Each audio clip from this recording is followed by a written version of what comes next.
ఈ bags business చేసేటటువంటి వాళ్ళు సంచులు, అది కూడా బ్యాగ్ కిందకి వస్తుంది, కవర్ కాదు.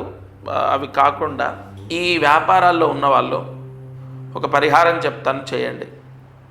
మీరు నెలకొక్కసారి ద్వాదశి అని వస్తుంది మనకు. పౌర్ణమి ముందు వస్తుంది, అమావాస్య ముందు వస్తుంది. నెలకొక్కసారి ఏదైనా ఒక ద్వాదశి రోజు శనగపిండి దానం చేయండి. శనగపిండి దగ్గరలో ఉన్న దేవాలయంలో అర్చకుడికి దానం చేయండి, 1 కేజీ శనగపిండి.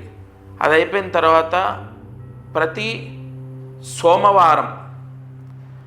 సోమవారం తలస్నానం చేయండి. ఇలా ప్రతి నెల మీరు ఈ 2 పరిహారాలు చేసుకుంటే మీ వ్యాపారంలో నరదృష్టి పోవడం, లేదు మీకు ఆపోజిట్ షాపు లేదా పక్క షాపు వాళ్ళ ఏడుపు మనకు తాకకుండా వాళ్ళకన్నా మన బిజినెస్ చాలా బాగుంటుంది.